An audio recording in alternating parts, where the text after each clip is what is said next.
Factoring binomial. Ano ang factoring? Factoring is simplification of expression. Ang binomial naman ay bi means two. Nomial means terms, mapa with variable or constant. So that binomial has two terms na pinagsama by addition or subtraction, etc. para maging equation. Paano mag-factor ng binomial?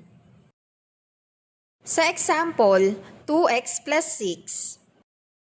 Ano ang highest number na pwedeng i-divide both sa 2 and 6? Ang sagot ay 2. 2x divided by 2, ang sagot ay x. 6 divided by 2 is equal to 3.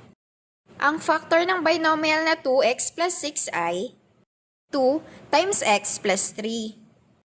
Next, difference ng squares. Example, a squared minus b squared. Paghiwalayin ang letter a para kapag minultiply ang dalawa ay equal to a squared. Paghiwalayin din ang b, positive b at negative b, para kapag minultiply ang dalawa ay equal to negative b squared. The final answer ay a plus b times a minus b. Pwede mo i-check if tama ang sagot by multiplying. A times a is equal to a squared. A times negative b is equal to negative ab. Then b times a is equal to ab. B times negative b, negative b squared. I-compute natin ang may magkakaparehong variables. Negative ab plus ab ay 0. Kaya ang matitira ay a squared minus b squared. Since parehas ang equation, ibig sabihin, tama ang ating sagot. Ang factor ng a squared minus b squared ay a plus b times a minus b. How about if variable with fourth power? Example, x to the fourth power minus 16. Since ang dalawang term ay pwedeng i-raise to 2, rewrite natin pareho. Ang x raised to 4, magiging x squared raised to 2. Ang 16 magiging 4 raised to 2. To the second power, ibig sabihin, dalawang beses mo i-multiply ang x squared. X squared times x squared or x squared raised to 2, same sa x raised to 4 pa rin ang kanilang sagot. 4 raised to 2, it means dalawang beses din i-multiply ang 4. 4 times 4 or 4 squared ay equal both sa 16. Ang sign na ilalagay natin ay isang positive at isang negative para equal siya sa negative 16. Ang x squared plus 4 ay hindi na pwedeng ma-factor, kaya copy lang natin. Then kapag difference naman ng both terms ay perfect square, recall muna natin kung ano ang perfect square. Ito ay square ng same number. Example, 3 times 3 is equal to 9. 9 is the perfect square. Balik tayo sa factoring.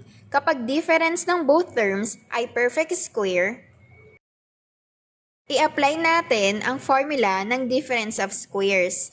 Ang square root ng x squared ay x. Ang square root ng 4 ay 2. Then sign na positive at negative as per formula ng difference of squares. X squared plus 4 times x plus 2 times x minus 2 ay factor ng x raised to 4 minus 16. Para i-check kung tama ang sagot, i-multiply lang ito at dapat ay equal sa x raised to 4 minus 16. Let's try to multiply. X squared plus 4 times x plus 2 times x minus 2. X squared times x is equal to x raised to 3. X squared times 2 is equal to 2x squared. 4 times x is equal to 4x. 4 times 2 is equal to 8. Then multiply it to x minus 2. X raised to 3 times x ay equal sa x raised to 4. X raised to 3 times negative 2 ay equal sa negative 2x raised to 3. 2x squared times x ay 2x raised to 3. 2x squared times negative 2 ay negative 4x squared. 4x times x ay 4x squared. 4x times negative 2, negative 8x. 8 times x, 8x. 8 times negative 2, negative 16. Ipag-combine natin ang may magkakaparehong power.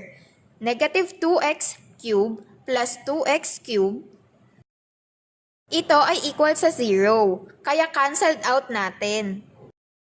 Next, negative 4x squared plus 4x squared equal din sa 0. Then negative 8x plus x is 0. Then ang remaining ay x raised to 4 minus 16. Since equal ang sagot natin sa ating finactor na x raised to 4 minus 16, tama na ang factor ng x raised to 4 minus 16 ay x squared plus 4 times x plus 2 times x minus 2. Dito na nagtatapos ang factoring ng binomial.